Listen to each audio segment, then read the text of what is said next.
and gentlemen, put on your 3D glasses because this is Bennettarium in 3D. Filmed in glorious Walter Robotics Ear Vision or something. We gotta do something like that for this. So actually, it's not in 3D. You folks at home who are listening to this live at the time of recording, put on your headphones now. Does this count as like the audio version of 3D? Yeah, no, it's binaural 3D. They usually say 3D recordings, but cool. Yeah, binaural. So we're not going to do this every single time for the podcast. This is just fun because we have this new microphone that we've been testing out on YouTube for our next live stream concerts to make it sound as if you're there at the concert rather than pipe in line-ins directly to your earphones, which you don't really hear at a concert. Yes, apologies for any of you listening to this in an automobile or something. It probably sounds like a normal room microphone, and you're probably like, oh, the quality really dropped down. But no. Put on headphones if you're able to. You'll be amazed. It's like you're right next to us. Yep. It's like you're right next to David's hat. I'm just turning off the air conditioner so it doesn't turn on because you're going to hear everything. You're going to hear us scratching the heads. Probably. You can whisper into your ear. Hey, welcome to the Bennettarium. You're sitting around the table. Hey, it's Bunny. I'm on your other side. Oh, by the way, my name's David. This is really creepy. Do you have scissors so we can cut some hair? If you want the scissors, I did a YouTube stream the other day. Oh. You can go look at that. Yeah, I did a YouTube test stream. But yeah, it's like, see? Sounds like the clapping is coming closer. Or like, yeah, the clapping's really loud. I guess Sorry. we're gonna. I tried. I'll probably have to cut that out of audio podcast. But, Well, this is what we're doing. Welcome to the stream. Binaural Bennettarium. Hey, alliteration. I am Isabella Bunny Bennett. I'm David Michael Bennett. And I'm Chelsea Penyak. We're with the band Steam Powered Giraffe, and this is our podcast where we talk about whatever we want. So I'm only off-center so that people watching on Engineer-eteers can see me. And also, it probably sounds better for the ear people. I don't know. I guess. I mean, it'll sound like you're in front of them, but how does it sound if I'm right in the middle? I think. Not as good. I think it goes dead. I think. Yeah. A little bit. Well, just because our voices are a little louder, and we're already on the left and right. Yeah. And we were doing some testing yesterday. Right. So if you can't hear Chelsea too much, it's because she's in the center, and her voice is not I'm strong. I'm really small. Well, this is cool. So we all saw Wonder Woman, and I know that's what we want to talk about. Yeah. And not too much is new since the last podcast. It's only been a week. Sometimes having that week break gives us more to talk about. But as far as Steam Powered Giraffe news goes, don't have any new shows to announce, but we do have new shows in the works. Yes, yes. But we should let everyone know if you're in the UK. We just got a few emails. People still are thinking that our concert in the UK at the Asylum Steampunk Festival is sold out, and it is not. It has been sold out a few times, but they keep adding tickets, so you have to check back. Oh, yeah. And apologies that their website's a little confusing, but it looks like one of our meet and greet opportunities where you get to have tea and lunch with us is sold out, and I think that's what people are looking at and seeing that it's sold out. Right. But the actual concert, if you go to the Asylum Steampunk Festival website, you can find it on our Facebook on the event, or go to our www.steampoweredgiraffe.com. Find the link to all that stuff. We still have tickets for the concert. They only released a few at a time, and they still have tickets. So if you're in the UK, that's in August, right? We're going to be in the UK in late August. Late August. All right. So definitely get that. Vinyls are still on sale. Please pre-order your vinyl for Steam World Heist, and we will be having our Summer Bash live stream activity concert. Oh, yeah, I guess that is a new show we announced, yeah. June 17th, so... That's going to be at 1 p.m. Pacific Daylight Time, 8 p.m. UTC. So, it'll be archived as well, so if you missed the stream, it'll be later. And, yeah, we'll be using these binaural headphones. It won't be like... We're not going to be whispering into the ears. It's gonna sound more like a concert recording. Sorry. Just testing. So, yeah, that'll be a free live stream. Of course, donations are always Wonder welcome. Woman yet? What else? We have the next show that you can see us in person at is still the same since last week. Rosemont, Illinois. Rosemont, Illinois is pretty close to Chicago. We are going to Anime Midwest. Nice big anime convention. Got a concert there. Panels. Merchandise table. Autograph opportunities. Hug opportunities. You'll see us there. It's a good one. Hug opportunity. Now that I've said that, people are going to want hugs. They always want hugs. We are happy to provide. Well, they didn't give us a panel for hugs, but No. but we'll try to accommodate. And if you go to our panel, it'll be like Bennettarium live. Except, yeah, just as boring. Just as boring and, and unfunny and I don't know. Wonder Woman? Yeah, so we all saw Wonder Woman this weekend. And I approached it with no spoilers. The trailers weren't. Me too, yeah. When I saw the first trailer for Wonder Woman, like the newer one, not like the one that they actually showed off stuff, not like the teaser one, I did not want to go. I was like, no, I don't want a ticket. But then last minute, I saw that all the reviews were coming in mediocre, like like 70% fresh on Rotten Tomatoes. I think it's better now, but I think those were unofficial reviews because the embargo didn't lift until like 2 days before it came out, and that's when the actual. Well, I meant like mediocre, as in the last few DC movies have had crappy reviews, and so I was just like, I don't want to see another Suicide Squad.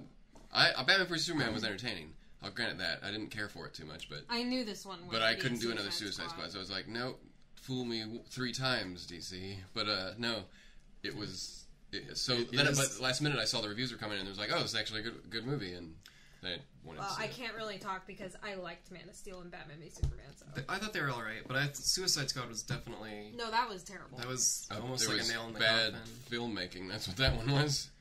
The other ones the other ones get by are competent movies, but that one was. The other ones are still movies, even if you didn't like them. But Suicide Squad was butchered by the studio. Yeah. It has nothing to do with like the portrayals or anything. No, it's it everything wasn't to do the with actors the or direction, anything. and cuts, and.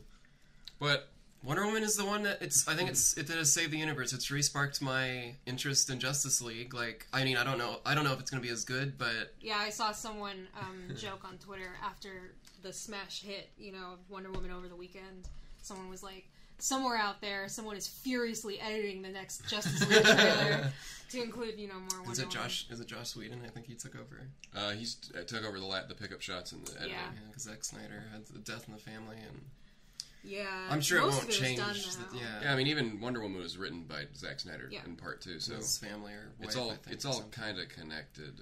A little bit. It looks like the director's going on for Wonder Woman 2, maybe, that she really wants to. No, yeah, unless it was just a rumor or something, I read that they, basically the morning after it premiered, they announced that it's a go. It's a contemporary setting sequel. From what I remember what they said is, after previews, they said the director and, the main actress were on board for a sequel, should it be greenlit. It would be great. And now I think we're waiting for the greenlit. Yeah, but I think it made a lot of money. So. Yeah, it made 100 whatever. 200 million so, or something. No, I thought it was 100 anyone million. who doesn't know, the director, Patty Jenkins, was the original director for Thor 2. And she left because of creative differences, which isn't surprising because same thing happened with Ant-Man. It does feel the same. It feels like... And Thor 2 is the worst Marvel movie. Now, yeah, I know. It was awful. It really was. Except for the Loki scenes and the Thor scenes. You're right. I did like those scenes. Iron Man 2 and Thor 2 are on the same level for me. I thought they were garbage. I thought Iron Man 2 was better than Thor 2, but... It's still like the weird. So I would say Iron Man 2 is my least favorite. She left. I at least like the Asgard stuff in Thor 2. And now that it's been a few years, she has said that she was like, I think I could have made a great Thor movie, but it wasn't what the studio wanted, so I had to leave. They made bad decisions there because creative integrity was compromised for her, and now look at her. It was such a great movie, and I don't know. I went in trepidatious, oh gosh, this is gonna be bad.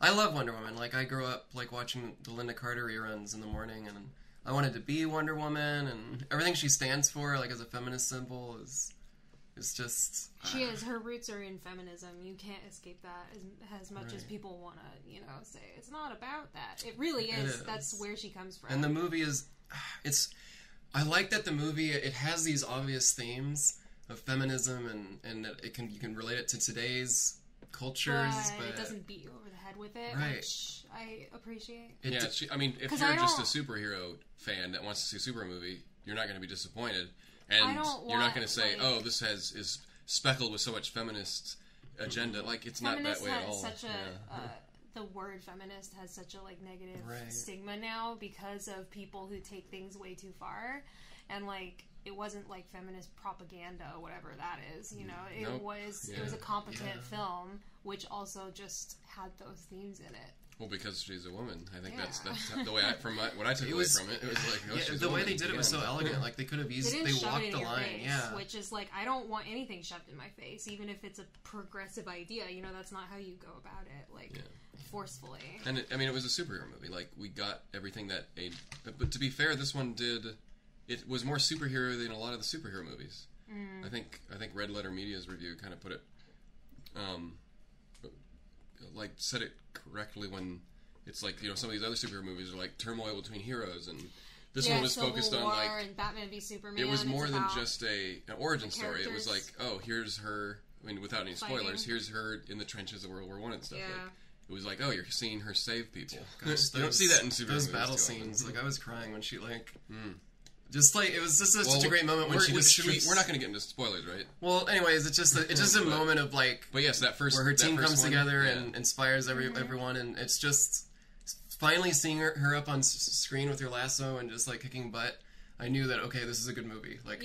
This is a great movie. I mean, people will try and say that representation doesn't really matter or that we have enough representation already, but without spoilers, just in near the beginning of the movie, seeing all the Amazons fighting and stuff I got a lump in my throat without expecting to. It was just I was overtaken with this. It wasn't I was consciously thinking, this is what I need, this is the representation I want. It was just a feeling of I feel like a little girl pretending to playing make-believe again. I mean, guys have had a gazillion, I wouldn't say role models, but that if they want to pretend to be Batman, Superman, there's tons of content, comic books and stuff for them to see. And of course, I guess there are other female superheroes in comics, but this is the first movie, and if a little kid will see Wonder Woman and just think, now they won't grow up in where it's a boys only club, That's kind of and obviously a lot of people, there's so much, I'm sure there's already debates in the movie, but about this kind of stuff, and I hate that, but people pointed out that unfortunately all the controversy for whatever reason surrounding the movie is going to turn people away from it, and I think it's stupid that there's even controversy surrounding it in the first place. Why it has a female main character? Why does that have to make it such a big deal for people? Coming out of the movie theater, there shouldn't be controversy, but there is, because people whined about the women-only screenings and stuff like that, and it's they're just creating controversy where there shouldn't be any, and it's unfortunate. And but coming out of theater, everyone, there was no one that was. Everyone just thought it was a superhero movie. Men, women were just oh my god, that was so cool.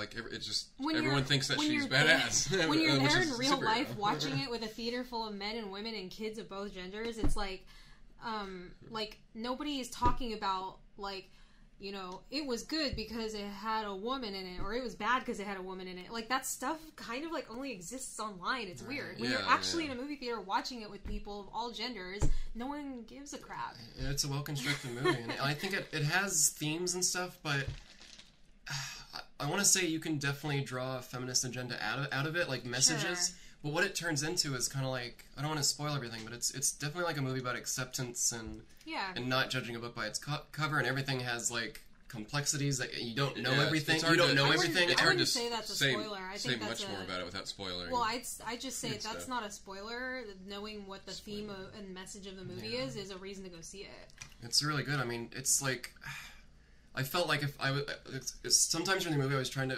play devil's advocate, if I was a sexist person watching this, and it was as soon as you think that she knows everything, she's so smart, and she's showing all these men up, and it's but every character has that moment of you don't know their perspective, you don't know everything. Too bad Camille's not here because she's at work. She's the biggest DC fan. But that's actually a good point about there's a trope of strong female character in quotation marks books where, like, usually written by a man who doesn't have any flaws and is like a total badass, and actually a well-rounded, real strong female character is one who has weaknesses and flaws and isn't afraid to show both like soft and hard edges. And like, you know, obviously she's an Amazonian from some island. This movie's about her like trying to fit into, you know, the human world, and you know, like there's a lot of like funny moments that come from her naivete about not understanding the world of men, and it's like, you know, they weren't afraid to make her a well-rounded character and make her seem kind of like naive about things, and like that's why she was a well-written character, not just because she was badass and had no emotions. I was worried that the, you know, they put, you know, they had that the men in the movie would like be the stars of the show, but it's not that way at all. Like, and no one feels like they're being overshadowed by her either. Like, I mean, there's a few characters that are like, oh, what's this woman doing here? But it's never like, oh, it's never like on the nose or meta. It's because they live in that time period. Like, that's why they say the things they do, and it's not necessarily because they're bad people. Yeah, nothing felt shoved down the throat or anything. Yeah. Like, it was all. It could have easily. I was just amazed at how elegantly they were able to walk that line, because it could have easily just. Even with the best intentions, it could have easily just turned into a shit show. Yeah. And co-written by Zack Snyder, so, you know, I know people don't care for his directing, but when he's not the one calling all the shots, he's not that bad of a creator. It definitely feels like it fits into the universe a little bit. It's a little more colorful but it still has that drabby kind of contrasty look. But the fight scenes, that whole ramping up and slowing down to the speed and the action, that's like early Zack Snyder stuff. So yeah, I mean, that wasn't it. Was that in the new Batman vs Superman movie? Yeah, they had a little bit. But to be fair, I didn't even mind it in this, because it drew out the action shots of Wonder Woman that I wanted. Such great I was choreography. just relishing in it, watching her fight. And it didn't look bad to watch. Like some movies, they're super close and you can't tell what's happening, but this is like. They definitely see everything. It felt like the Batman scene in Batman vs Superman, where it's just like you get to see everything, and I don't know, it was just great. You know what I really liked?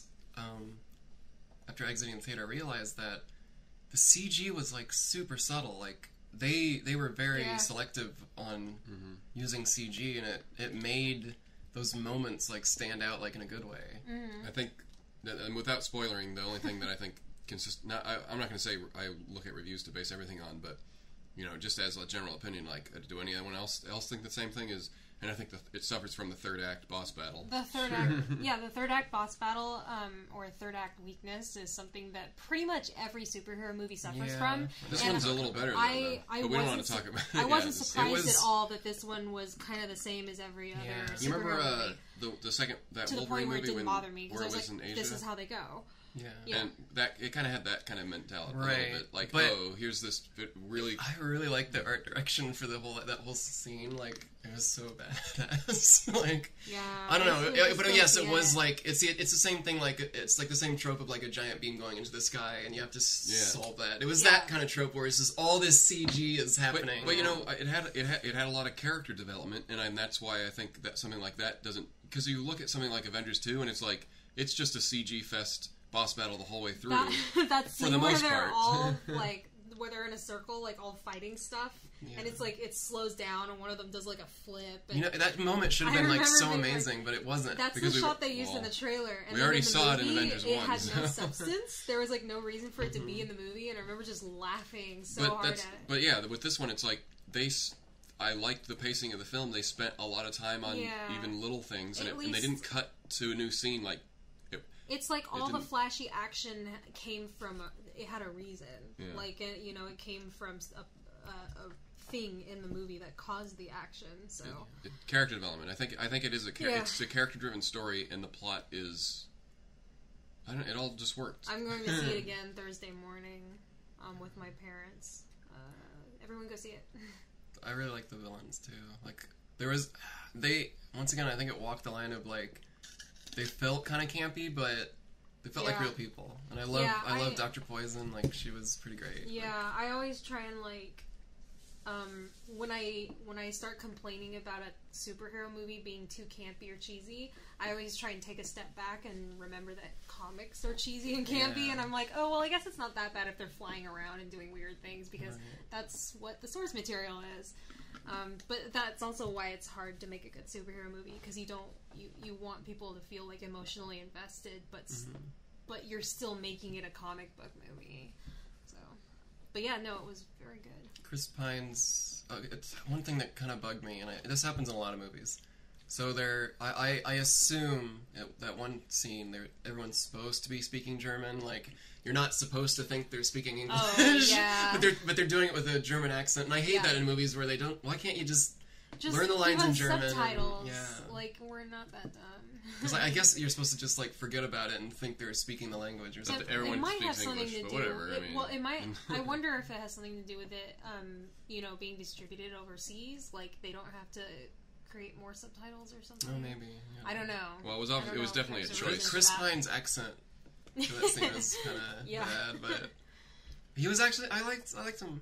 I liked him pretty good. He was good, and he's not taking any shit from interviewers trying to bait him into the whole, like, how does it feel to be, basically saying, how does it feel to be inferior to a woman? He's getting the jokey, asshole interviewers trying to be all like, what's it like being the boyfriend of a superhero, someone who's more powerful than you, and he's, like, not having any of it. He's like, what? I'm not ashamed. My masculinity isn't that fragile. Basically giving that vibe off. Like, he's great. You can also spin this movie like that. He was the hero of it, Like, yeah. If you want to go that route, like, he totally was. Like, he did some amazing things in the movie, and and just knowing from Camille that, like, you basically can't have a Wonder Woman origin story without his character, because comics have had so many reboots and everything. But she told me that basically every single Wonder Woman origin story out there in the comics involves his character. Like, he's the gateway to her coming into the world of men. So. I heard there was also that she was named after a female pilot that crash lands originally on the really? island. Huh. And that she was so respected. Yeah, that she was so respected that they made her an official Amazon on her death, and they honored her by that's cool. Giving. I'm not surprised. Yeah, but I guess there's so many interpretations. Like, I did a little bit of, like, research before I saw the movie. I really liked what the backstory that they went for. It was nice and simple, but it still kept and hinted at the bigger universe. Because, I mean, Wonder Woman has, like, so many...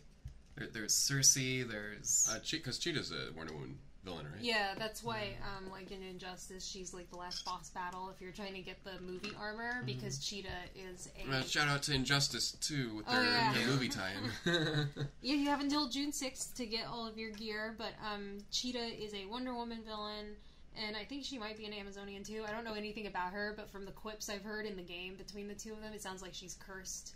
Is Camille on a break? Can we get her opinion? Can she, like, tune in? There's it would be cool to see Cersei because she has those animal men followers. Is Giganta a Wonder Woman character? I don't know. She doesn't have any of the famous ones. Cersei's probably the most recognizable name. She's just like the only Wonder Woman villain I knew was Ares. And no spoilers about the movie, but yeah, I remember watching, or the last Injustice game had Ares as a playable character. And when Wonder Woman and him got together, it was like they would always say, like, "Join me." Da, da, da. So that was obviously. There's also Wonder Girl. I'm not really sure about her, how she plays into it. Yeah, I don't know much about DC, but there's a bunch of Amazons. Camille on the Amazons apparently go and do a whole bunch of cool stuff. Like, we'll get Camille on. That'd be great. Yeah, we should get Camille on. We'll have an entire hour. We should have a whole DC lecture. Yeah. Basically, we'll have to revisit the movie a little down the line when it's okay to, like, talk about the spoilers. Yeah. It'd be great. I really enjoyed it. I've been playing Injustice 2 this weekend as Wonder Woman. I rolled, like, a Wonder Woman type character on DC Universe Online, a game I never played, really. It's been fun. Okay. And it looks better on... How... Does it look way better on PC? Because PlayStation 4 doesn't look terrible, but it does look like a really old game, because it is. It still suffers from some of the draw distance stuff, but it looks a lot better. And it runs 60 frames. It's like glass. Does it still have that 30 frames, like, things in the distance run at 30 frames? I'm not. Maybe it's still a little old, but I mean, the combat's really fun in that one. It's easy. You just sit down with the controller and just, like. Did they ever make a a DC like Diablo game? I never did. I was wondering about that, but that's like the closest thing. If you, I was trying to remember, but I was like, no, they have the Marvel Universe Online. Everyone just makes like the Flash or the Barry Allen or Beast Boy XI. I made like an Amazonian warrior who is undead. So my story is that maybe she has powers from Hades. So I took the celestial power set, which has light and dark, and I used all the dark powers. So I'm like shooting like ghosts and stuff, and I also have a shield. I think when I played years ago, I think I just made like a demon lady with guns. Guns are boring. I think she had fire or something too. But it's an alright game. It's the only. What it kind of reminded me of is City Heroes. It's the closest thing to that. I mean, Champions Online, but honestly, I think I prefer DC Online. It's just it's a much better game and just so much content at this point. But it's an MMO, but it's free to play, so I suppose there's the benefit of it. It's one of the highest grossing free-to-play titles on consoles. There's not too many MMOs on consoles, so I guess that makes sense. And the PC and PlayStation servers are on the same. Yeah, that's a kind of cool you can't cross-platform on them, but... Cross-platform? You can't, like, take your character from PC and play on PS4, though. But, like, if your friend's on PS4, you can play together. Well, there's some other video game... only one video game that came out. Star Trek Bridge Crew. We didn't talk about that, right? Oh, no, yeah. I tried to play with David, but he was having some computer issues. Yeah, I had to replace my entire motherboard. I don't know what was going on, but it was just getting blue screens. I haven't got blue screens though. I played a few hours, so now I think my computer's pick it up again. It's pretty fun from what we did do. I don't know. Well, it was like 5 seconds before my computer crashed. I was like, "All right, take us in, Captain." I played 5 hours the night before, which is weird. That's why I was weird why everything just died. But I played 5 hours with Sam and Curly, our stream master for the live shows, and it was just 3 of us, and we just played with an AI person as the 4th. And I think we did there's only 5 campaign missions, and they're long, but it's not. And I think we played up to 4 of them, and all switching roles and stuff, and it's fun. Like, it needs obviously more content and stuff, but the experience of your arms are moving in the game, and you're looking around, and you can talk, and their mouse moves and stuff, and you create your own little avatar. It's like it's a start. I don't know what it's. There's no real games like it. Maybe it's like when you're a kid and you're playing pretend like Spaceship Commander or something. There's probably other games out there that are like that, but this is like the first VR game that's maybe Werewolves Within. The other it's game still it still feels like it's not a full game. Yeah, no, that's the problem with most VR like it's a stuff. tech demo.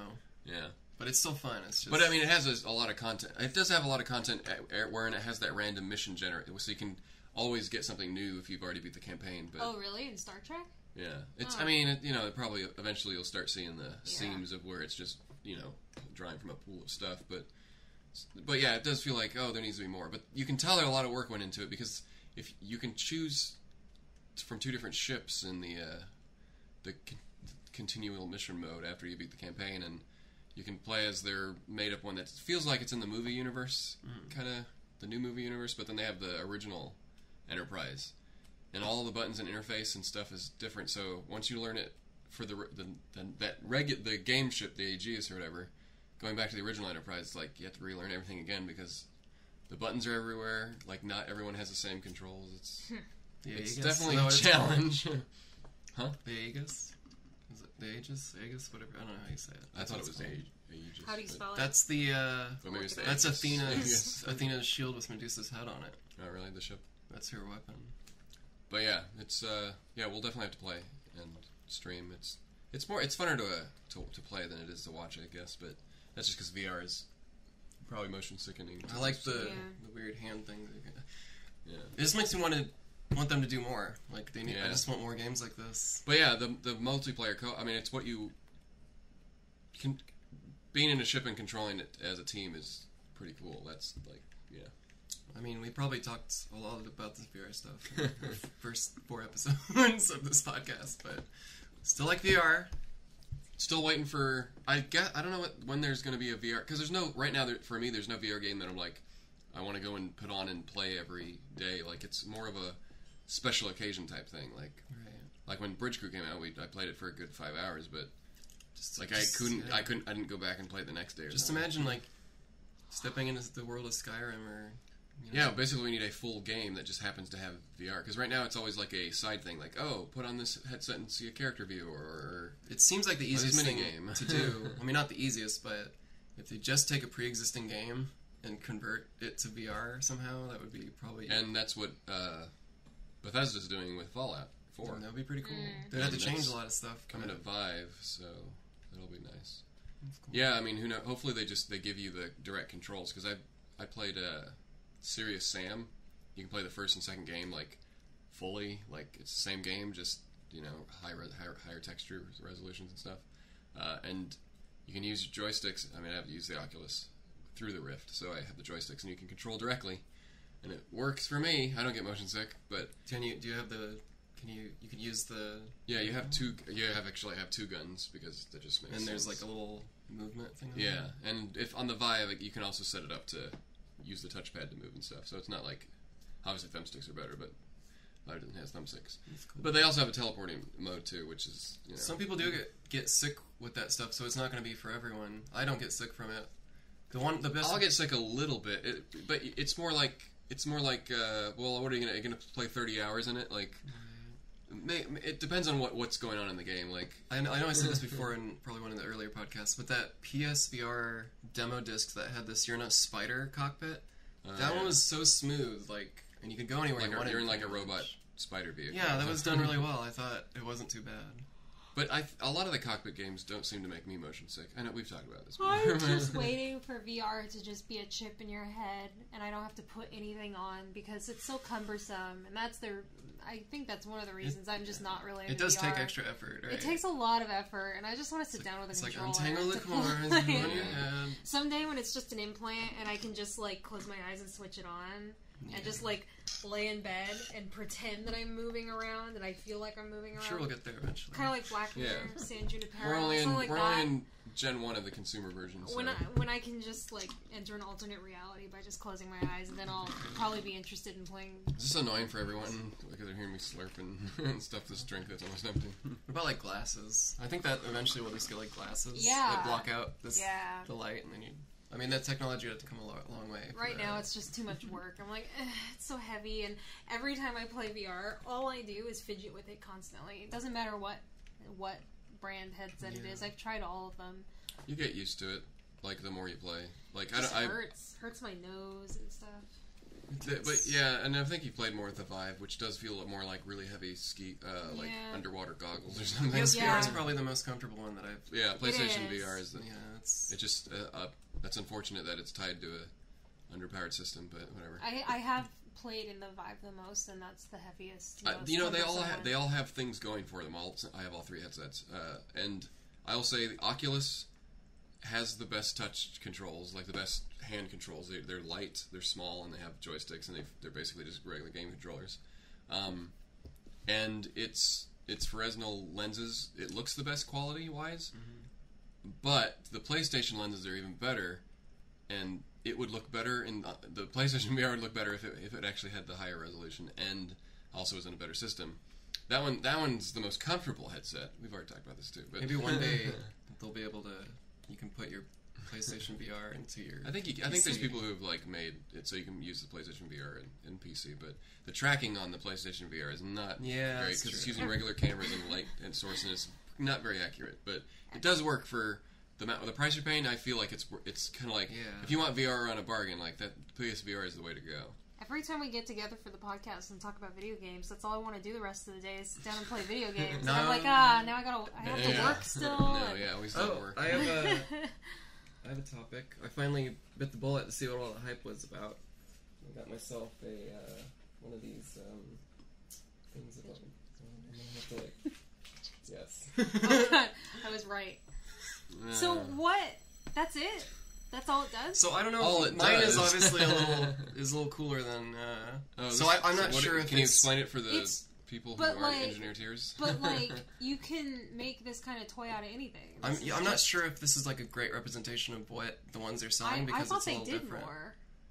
Like they don't. I don't know. Like no, they spin. It's possible this one is not having the full effect. It's a fidget spinner, and it's a little circle you hold, and there's things on the outside. You spin it, and it has ball bearings, and it spins for a long time. At first I was like, this is dumb. It's like, how is this amazing?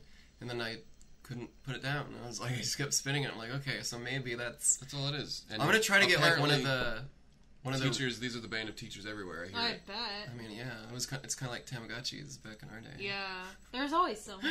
Except, how did we go from Tamagotchis to, a wheel that spins? I don't know. I remember the yo-yo craze in 6th grade. It makes a pretty pleasing sound when you get it. I hit your ear. I hit your ear, audience. Sorry. But there's nothing special or unique about it as a toy. Instead of that, when I was a kid, we all just twirled our pencils between our fingers. That was our fidget spinner. There's always something. This is just the new hot thing. I want to get one of the original ones, or the ones that you see a lot of kids playing with, just to see if this one's, because this one's obviously weird looking. It's also, but I've seen some metal ones too. Anyways, a fad that'll probably die out. Yeah. And I like the feeling when you spin it and you can kind of feel like it. Camille works at a bookstore, office supply type store that sells lots of little knickknacks and things like that, and she's always she's always the one who I find out about the newest fads from, because she starts being driven crazy by people demanding the new fads before I even hear about them. So the first time I heard about fidget spinners was I don't know, a month ago, and she's like, "Oh, I'm so sick of fidget spinners," and that's the first I had heard of them. And then I started hearing them about. I heard it from David, probably from you. So it's just. For those of you who didn't see my fidget spinner, it has an eyeball and it's surrounded by bat wings. So I saw in the Engineer-eteers chat that a lot of people just kept posting about Vorpix and X, and I'm like, come on, Dave Michael Bennett. That's who I know everything. No, what's Vorpix? It's an injection thing for games on PC, so you can run it in VR. And yes, I've tried it, and it's just I think people don't understand is that. Stuff needs to be polished, and although it works, and yes, you can play any games in VR, it's hard for me to understand without being frustrated a bit, because it's I know it exists, but it's not proper implementation. There's no magic plugin that just makes games work in VR. It doesn't work that way. You need implementation. Menus don't work. I've tried Skyrim, I've tried Fallout and stuff, and it's playable, but it's not good. And that's just because it's just an injection driver. So anyways, yes, I'm aware of it. I was disappointed with it, but obviously I wasn't expecting much. That's why. But VR implementation, you need the developer to do that. You can't just. Hey, we were talking about fidget spinners, and you came back in with. Well, VR. I just saw a lot of people talking about it, and I didn't want them to think. Do we have any questions? We don't know about it. A few. It is. I was like, where did that come from? It is How did we go from fidget spinners to Vorpix? I'm pretty sure we talked about that before too. But that's months ago. I'm sure we got the same questions like, "Oh, here's a website. Here's Vorpix. You should look into this." I'm like, "Come on. I'm on the internet. I know lots of stuff." Yeah. I think I tried to look into some of those software. It was just too complicated, and obviously I didn't. I only have a PSVR, so yeah. So, anyways, I think Fallout 4 is the first actual VR implementation that's going to be, and who knows? Maybe it's going to be a separate game, but they haven't really released much information about it. What is one of the strangest dreams you've ever had? Okay, I've seen this question a lot, but the dreams can get really strange, and I would not talk about the strangest dream I've had, because it's no one wants to talk about it. Oh, does this happen in real life? No. And so then I understand the curiosity of asking a question like that, but that's not a good question. I won't share those ones because they're pretty disturbing, but I will share one that it's slightly disturbing, but it was from when I was a kid. Basically, in the dream, I was forced to skin and boil my cat and eat it alive, and I couldn't turn away. But I was the one doing the actions, but I was just in terror the whole time. Yeah, dreams can get really scary. Camille's not on, but I know one of her reoccurring childhood nightmares was a dark hallway in our old apartment, and there was a man sitting in the shadows, and he's talking to her, and all she can see are his eyes and his teeth, and she can't turn away, that kind of stuff. It's those are the tame ones. The strangest dreams you can remember are usually ones you don't want to remember. I had strange dreams I can't talk about last night that were pretty awesome, but also they're just so weird and sexual. It's just no, I think that's best kept to me. Yeah. Yeah, I mean, most of my stuff is just childhood trauma dreams that you're Oh, like, I I did see thought I was done Godzilla with that, last but I night. guess It was pretty Godzilla? cool. We had to. We all of us were there. You guys were there. you're talking about a dream. Yeah. Okay, It so was it a- happened. So Well- why are we talking about it? No. Because it was awesome because like he was so big but also so scary. Like we were right at the foot What, of did a it. door close just as you were seeing No. it? I have Like recurring. in that Godzilla train? I have recurring Armageddon dreams where it's like an asteroid is coming to hit Oh, us. gosh. And Oh, he's too expensive to render. We gotta close the doors. No, it was like the best rendering in Dreamtown. But then he started taking off his clothes, and that's where the weird He sexual was. stuff comes in. He had a lot of muscles. it's like they're slowly closing the door, and there should be like a budget countertop just going up and up and up as they close the doors. Bryan Cranston battles Godzilla. Nope. Spoilers for that movie. He doesn't. You know, Oh, what? can we He talk dies about, within the first 10 minutes. Can we been talk 2 about years. the We can- redemption of the monster universe? Because that The Godzilla Dark movie Universe is no, what they're calling it's it? The Darkverse. No, Not the I'm talking Universal? about the Godzilla universe that they're Oh, making. that's The Legendary's one? making. Oh, okay. Oh. I didn't like that Godzilla movie. I mean, I liked No. some of it, but not enough of it to No, I mean care. they. Was that the kid For from obvious Kick-Ass? reasons, they featured As Bryan the main Cranston guy? in the trailers. Right. So I went to see it for Bryan Cranston, And he's then dead within 20 minutes. It's just That's- When you it's finally get to see Godzilla, I'm- he's all right. I'm very but it's sorry just if was I'm so spoiling it for you, disappointing. but it came out like 4 years ago, so I think we can spoil it. I liked how Not worth seeing. I like how a lot of in Japan they're like making fun of our Yeah. Godzilla. He's too that fat. too Too much, too many hamburgers. I like at the end, like he gives the main character after they destroy the Mudo nest. I liked the Mudos. He it's almost like they give each other a thumbs up as they collapse. And then in the morning he just like stretches and like he's all fat and wobbly and he toddles into the sea. I mean, I like that. I mean, when you actually saw Godzilla, the monsters. I The got a Mudos, little yeah. toy Mudo. I think because it came out right I before my liked birthday the- that year. when he like ripped the mouth open and breathed in. Like that was the cool monsters stuff. were cool. My I like But here's the thing. My birthday cake That's that like year 20 had minutes little of the toy movie. Godzillas and Mudos on it Mudos, because it had I just love come out. There wasn't enough monsters in the movie, No. and But too I have much. to say, I've been talking about this other movie stuff. and talking it up so much. You have to see it. And this is coming from someone who hates gorillas and monkeys. The Kong Skull Island is an amazing film. I don't know. Yeah, I It's didn't hear anything amazing. about that when I don't it know came why out. it's not more popular. Like it's No one wants to see everything you giant want. monkey, I It's guess? everything you want King Kong to be. I don't like. He monkeys. took it in a totally new direction. So the best way I can describe it is they threw out the anatomy. They threw out that this is a giant monkey. The whole thing about Kong Skull Island is he's a god. Whoa. He's a freaking god. it So doesn't he tie has to a Peter different Jackson at anatomy. all? No, it's Not even loosely. no. Adrian Brody. Well, they do Jack reference Black. like some of the monsters in there are based on they reference the original movie. Like here's Well, a yeah, it's not connected to the Peter Jackson. no, it's like a different Kong. Like I hated that movie. the okay, let's What? soundtrack here. So in the original movie, like the stop motion one, they're on Skull Island. They have all these weird dinosaurs and stuff, Yeah.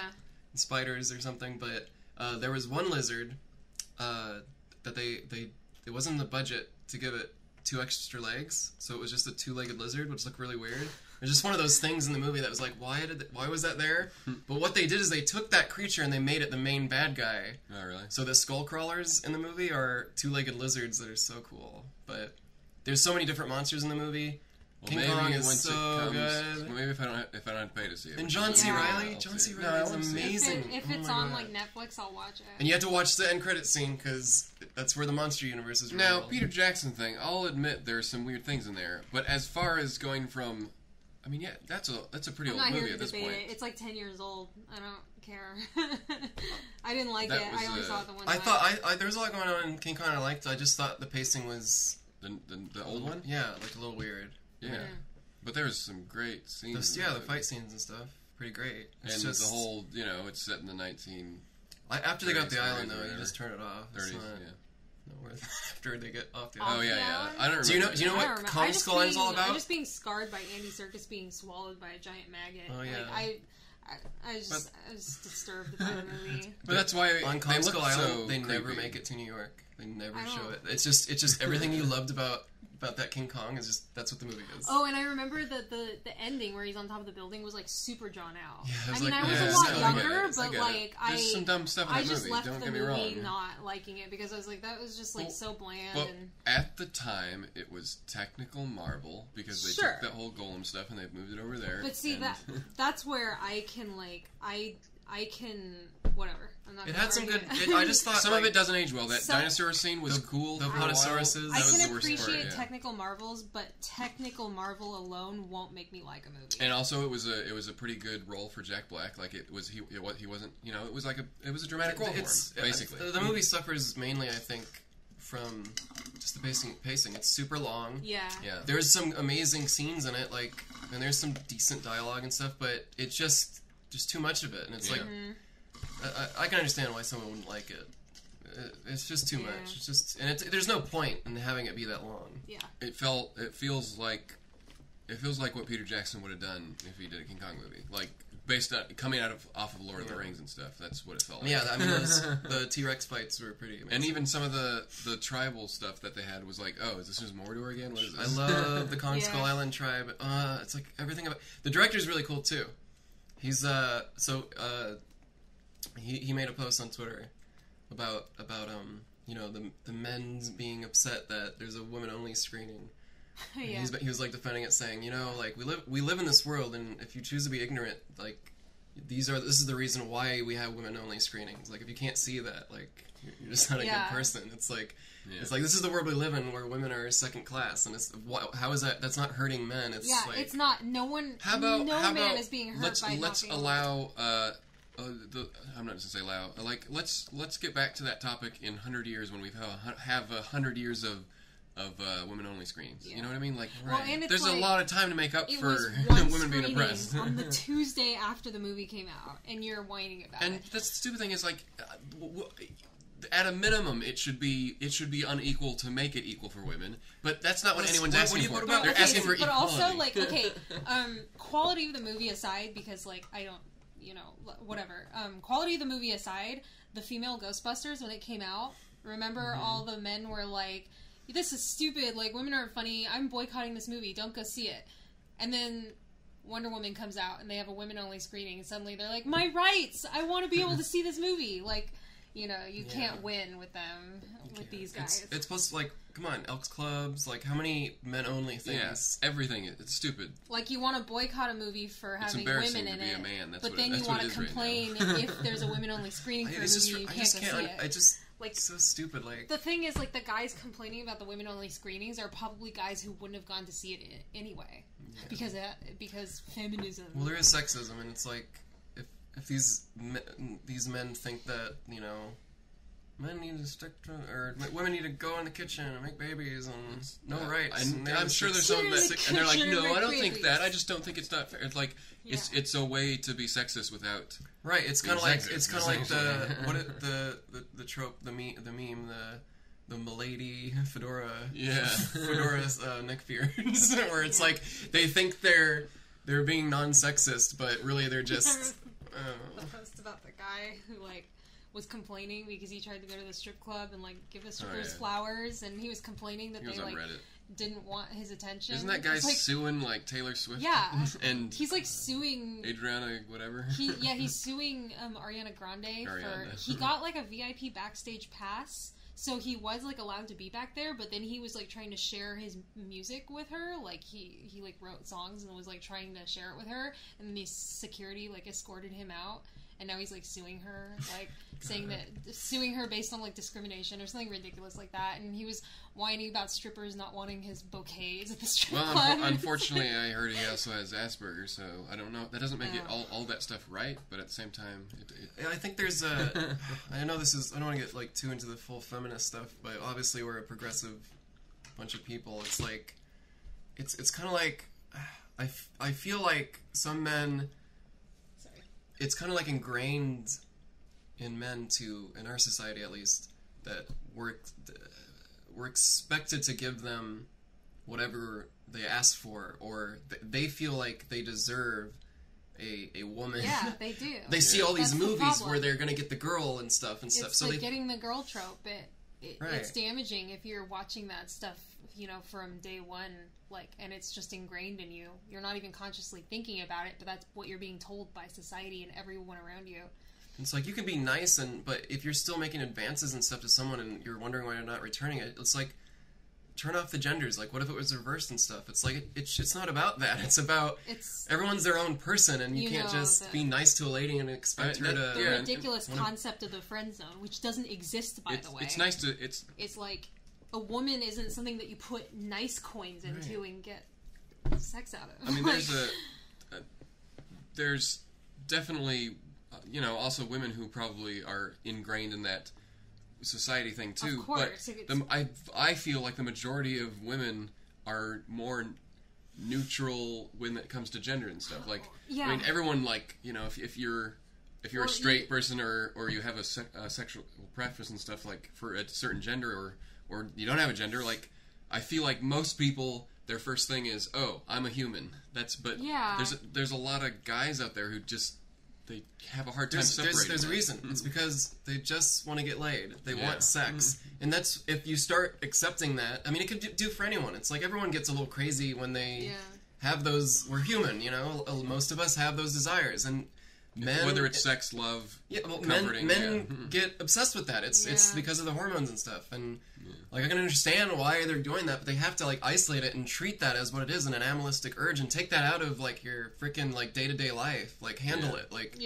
freaking pleasure yourself. Like, calm down. It's really, like, it's really complicated. Clear your head, and then maybe you can be a decent person. It's also really complicated and frustrating living as a woman because, like, you'll snap or something, and guys will say you're uptight or can't take a joke or, like, you're so sensitive, but it's like, well, we're not sensitive. Like, most of us have to laugh it off and brush this stuff off day in and day out, every single day for, the entirety of our lives. And the one time that you're time that you just can't take it anymore, they're like, it was just, like, get a sense of humor, and it's enraging. It's just another way for them to talking to a brick wall. They don't understand. Talk down to you, basically.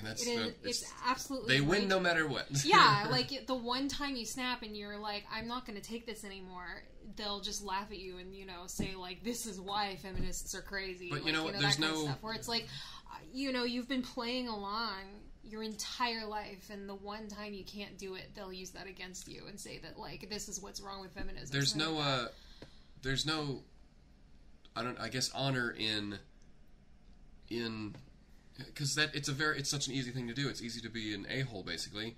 Like, when you have society backing you up because you're a man, like, like, it's like, it doesn't, you're right no matter, even when you're wrong, basically. That's what it feels like. It's like,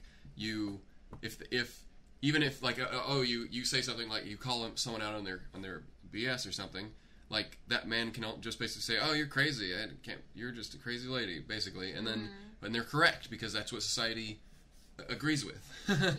So it's like, but as far as, like, if people stepping back and taking a look at it, it's like, that takes no effort at all for the guy's part. That just means that they can just be in denial, and it's kind of like our political administration, like, if they don't have they're thinking within the confines of of the people that they're surrounded with, like, of course you're going to be correct because everyone's telling you're correct. The society is that way. We're not better than the sexism exists, and it's ingrained, and it's not. It's the fight always comes down to, like, oh, it's like women versus men and men versus women. It's like, it really isn't. It's just. I feel like the majority of people who think that way are men.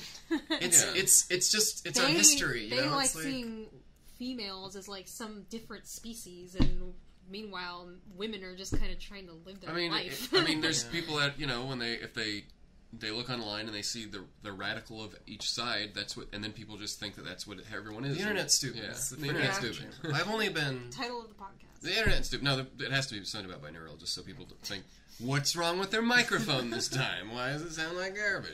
I've only experienced, like, the sexism. Well, I mean, you can experience it as a dude too, but for only, like, 3 years on the other side. And, like, even though I thought, like, I understood, like, in those 3 years, I'm starting just to get some moments here and there. Oh, smile for me, sweetie. You need stuff like that. Like, just the soft stuff. Like, I came to those realizations earlier in life, but it's still this weird thing because when you're a girl, like, you're not realizing from the very beginning, being like 5 years old or whatever, this is sexism. It, like, comes later in your life, and it slowly dawns on you, like, oh, this is, like, all the things that made me feel, like, socially awkward or uncomfortable in the presence of other people, usually men. It's like, you know, you start to point at things and be like, oh shit, that's sexism. Yeah, that's the, like, asking me to smile. Like, I wondered why I was always, like, pissed when people asked me to smile, and then you realize, like, that's why. So it's because men don't deal with that. Because, well, I would imagine most of them think, oh, women love compliments. They want to feel good about themselves. And that's a tough thing, because it's like, it's because, for one thing, guys don't get that, and so they're imagining, oh, if someone told me I was hot all the time, I would love it. Yeah. But it's different when you're a woman, I would imagine. That's the problem. A lot of them are assuming that we want to hear the same thing they wish they would hear. And they're expecting a response from that, too. It's not the same. Yeah. It's not the same. Like, I went on my way to compliment you on your because that's what they want rack, a woman to you know, do. Stuff like that. Like, or, not that they do that. Yeah. Even if they think they're being chivalrous or something, like, oh, I'm tuning into how times ye old were. Milady. And then like... and then it gets even more complicated and frustrating when you keep your head down because you don't want to start trouble, and then the one time you're sick of it and you want to fight back and, like, say something to them, you feel guilty for it. Like, why did I do that? What if he was a crazy person and came after me? Yeah, like, and people and that's why you can't say anything. It's really frustrating. And you have to get another guy person to go and talk to that guy. It makes you stupid. live with a lot of anger. I was catcalled just like a few months ago on the street in front of my mother, and he was like driving by in a car, and I actually like yelled back to him to shut the F up. Like, you know, I talked back to him, and he talked back to me and called me a bitch. And later, when I was, you know, I felt like kind of proud of myself. I was like, I was sick of taking, you know, men's crap, and I decided to talk back. Like, I mentioned it in front of my dad, and then he was like, why did you do that? You know, like and I was like, because I was angry, and he shouldn't talk to me like that. And he's, you know, he's just looking out for me, but he lives with this, like, well, you should have just, you know, not said anything, because, you know, what if he came back, you know, for you or something like that. And it's that frustration of feeling like even the people around me make me feel guilty for standing up for myself. Well, statistically, it doesn't matter if you talk back to them or not, you're going to get raped and killed. That's just how it is. That's just what it feels like. Like, I mean, there's nothing you can do to stop it. Like, it's all in the man's power. That's the shittiest thing. I had an internet stalker a few years ago who I told off multiple times, and he didn't back off until a male friend stepped in and had to speak on my behalf and say, leave her alone. And that, again, and the is worst like very part angering because they just turned to a different person. He didn't respect me enough when I told him to get lost. He only respected my male friend because it was some weird feeling of like, oh, I'm messing with someone else's person. Yeah. And I've been in that situation before. And it's that cycle of guilt of like, well, I want to be assertive and take care of it myself and stand up for myself, but what's the point if they're not even going to listen to me? And I feel guilty when when men in my life have to like step in and take care of the situation, but it's because it comes from that fear of not wanting to start trouble. It's so complicated and so frustrating. Right. You know what would be fine to shout from a car when going is like, you're really smart, or boy, your art's really great. Like, it just makes common sense. It's because people are assuming something about you, and it's not that people don't like compliments. It's that you're a stranger, or if you're not a stranger and you think you know them, it's either one-sided because you're a stalker or something, and maybe you see them. It's hard to put in the position because if you're a guy, I would imagine. But the easiest way would be I mean, we're in the public light a little bit, so I see some of that, and you know, I'll see younger kids and stuff like you know, saying things that probably they're not completely inappropriate, because I feel like most of our fans who are saying this stuff are like younger females and stuff, and it's like harmless stuff. But at the same time, it's a little different for a guy because like my fear of like someone stalking me and being creepy it's not existent in our society. So when people do that, I'm like, okay, that's a little weird and creepy, but you know, they seem like a normal. It's not about them being a normal person. They're trying to judge a few hundred people that do something. And honestly, what makes it even worse, the catcalling, is knowing that it's not just them thinking you're hot or something and based on a physical appearance, because like that I could deal with, but it's when like I was catcalled I was wearing nothing but a baggy t-shirt and jeans, nothing revealing, or I wasn't trying to be pretty or anything, and I still got catcalled. And when that happens to you, you realize that it's about power. It's not about attractiveness or anything. I know it's about them wanting power over you. There's probably some people like thinking, playing devil's advocate here, thinking like, well, I would love to be catcalled. Like, men never do that to me or anything. You And it's don't want like, that. it's not about like, Yeah. you don't feel great doesn't. when that happens to It you. never No, makes you feel and good. the grass is always greener. Of course, everyone likes compliments. Yeah. That's not what it's about. Yeah, though. it's not about... You know what feels so much better? It's about when feeling I like walk you're into an a grocery object. store and the grocer's like, wow, I really like your hair. Or when, Yeah. like, Yeah. the security guard's No, like, your yeah. dress is really awesome. Yeah. Like, that doesn't feel sexist, no matter what their gender is. It does happen. I've had, male passerby, or, like, I'll say at a Because here's the convention. difference. That dress is amazing compared to that dress is amazing. Like, Exactly. completely different. It doesn't happen often, but I've had a few, encounters with men I don't know who genuinely give me a nice compliment. Like, oh, I really like your hair. It looks good. Like, and they treat me like a normal human. And of course I'm not offended by that. Whether But or that's not the their norm. intentions are to Yeah. rape and kill you, it's still, like, they're at least giving you the Yeah. the respect you deserve. I've had a few respectful compliments from men, and like they're, as a woman, like the difference is so obvious. I know the ones who are genuinely trying to be nice and like compliment me Yeah. on a dress or something, and the ones who wanted more out of it. Has anyone? Because I think another thing is like, okay, there's people that I'm just gonna say guys. Like, I'm sure women do it too, but they think the way to a relationship with a person of their that's in their eye, their mind's eye, Chosen, like yeah. is through a flirting compliment or something like that. And there are situations where that you're at a Of party, course. something like that. Where If you're a woman and you're out trying at to a meet bar, people, then you expect a certain behavior. but I think people should know that not many relationships start with catcalling someone. Exactly. And that's a very specific type of person that probably doesn't really exist. And if you're just trying to get laid, then you need to... There's There's avenues for that. There's clubs, there's bars. Yeah. It's not like, the it's sidewalk where someone So, is during it's their all the work hours. neckbeards out there with their fedoras, or they're not even fedoras, trilbies, and they're Don't give it the to ladies. Like, if you want an actual relationship, you need to develop a relationship with someone that shares common interests, Yeah. common ground. Become I know. friends, and because if Yeah. you're Right. if you're a normal, because if you're complete without someone, that's a bonus. If you're a person, regardless of them as a person, that's attractive to people. Like Yeah. just Right. you as a person, that's like, oh, like that's not to say that the rest isn't come later. It's just Yeah.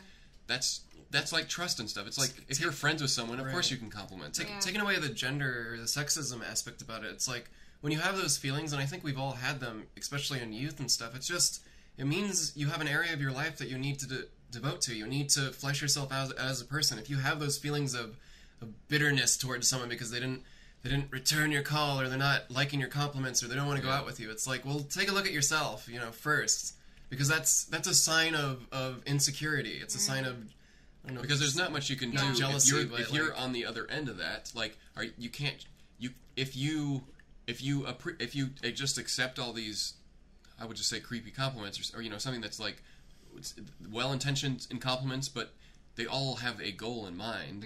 Like that, you can't do that as a woman. I would imagine that's impossible. Like you're just furthering what's the word? You're enabling anyone who does that to Yeah. continue doing it, because then they get what they want. And I see people do it. Like it's so easy. I see some women that just smile like and then later they'll tell me, it's like, well, I've had it worse, and like that's how it is, and that just sucks, because as a guy, Yeah. it's like I don't get that, and if I I do, always it's feel because angry that I don't do something in the moment, because later I think of all the things I would have said. Yeah. But in the moment, you kind of freeze up and you don't want to But start it's also trouble. It's an it's instinct. the other way. It's Maybe like you don't know it's- who this person is. You don't maybe know it's how to good not to reply start them. trouble. It just depends Yeah. on it. I mean, that's the thing. Like, Well, if you're working, you usually don't. If you're at a job, Yep. like there's nothing you can do. Like for us, like for a fan or something. No, Like of yeah. course we're going to take a compliment because we're well, we've had. I know, especially like no matter our gender, we've all gotten Oh yeah. like advances from fans over the years. steamed hard drive. Yeah. Yeah. Like regardless, I know I switched genders, but both times. It doesn't like, matter. and Yeah. in fact, I think I have a little less because I'm surrounded by two guys most of the time. I don't get heckled too much now because I think I don't know, whatever it is, like Well, I think people are scared to harass a woman, especially at a con. But I know you guys get the occasional... It happens more when the men in the group aren't around. Yeah. Like, I hear that. I remember one time me and Camille all got it from someone. When we were in a group, but it usually happens to me and Camille when no one else is around. But it sucks because it's not that when we're around suddenly you're people. It's that it's that they know that what they're doing is unacceptable. Yeah. And then when there's a guy there, they treat it like, oh no, this is real life now. Yeah. Like I don't like that because it's really crappy. It's like if you like everyone has what I imagine stems from is stems from self-esteem issues of some sort, and it's like I'm not I don't have the highest self-esteem of myself, but at least for a person, like, you know, a woman isn't a magical being for me. Like, you know, like, I've made friends before I've had relationships. Everyone gets frustrated if someone's not returning your advances. Everyone. You gotta accept that. It's like, no one likes that feeling, like, but, you know, you just have to just suck it up, because we've all been there. Like, even if it's, you know, two women hitting on each other, you can have a similar dynamic, or two men. Like, it's the same. You gotta respect people's boundaries and stuff, and, you know, it's like, it's kind of like, usually when that happens, it's because the person has already developed what they need in life. They're not seeking, and you're just putting all this stuff in them. They already have their own life. They have their schedule. They have everything, and you're trying to like dive into that. It's that's just like a basic. People who have their life put together are significantly more attractive to people, and when you see someone not wanting you, that's you. Everyone wants what they can't have, or a more positive way to look at it is that's attractive because they have good things going for them, and I want to be around that. Well, it's easier to pine for someone than it is to actually be in a relationship and have to deal with all your problems, because they will spill out, and that person will be affected by them, and you'll be affected by them. And that's also a thing to keep in mind. Is like, if you're just longing for someone and you find that attractive, there's a reason for that. It's because it's easier to feel sorry for yourself than it is to actually... The reality of relationships is that it's hard. And it's easier to see someone as an ideal. Right, yeah. And no one is like that. One's an ideal.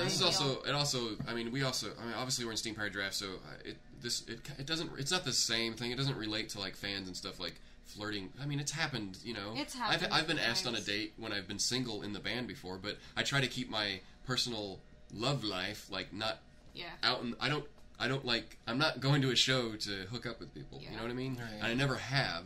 There's been a few times when I've met people, like, because I knew them there, and I've seen some fans see that, like, years past, like, oh, are they dating this person? Like, I never tell people, like, there's a few relationships that I like, that, you know, out in the open, but for over the years, it's like, oh, I just keep that kind of on the down low, because I don't want people to, well, for their own safety, I suppose, but also for, just because it's just never appropriate. Like, when would that ever be okay? Like, well, I'm on the job all the time, and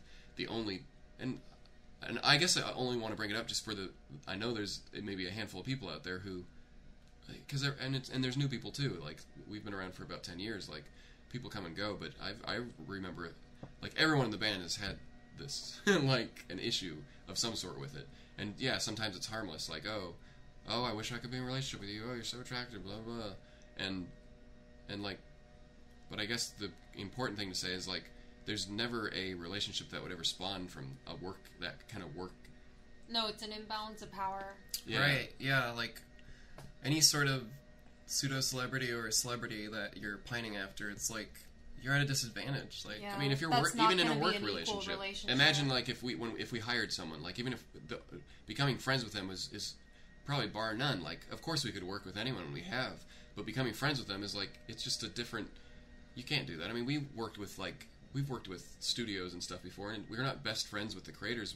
It's a work relationship. Yeah. It's completely different. And although it's like I imagine everyone has fantasies of, like, oh, wouldn't it be cool to, like, when I was a kid, like, oh, I really like Steven Spielberg movies. It would be great if he was my best friend. Like, I know it's stupid, but, I mean, but you know what I mean? Like, it's everyone has those moments like, man, I wish I could, like, hang out with so and so. They're like such a great actor. Or, like, but even if you're in that situation, like, when you get close to it, like, I mean, we've had that a little bit. You know, we're like, oh wow, this person created the video game. It's like, there's no reason they're going to be our friends. Like, we don't have anything in common. And even if we did, like, they get this from a million other people.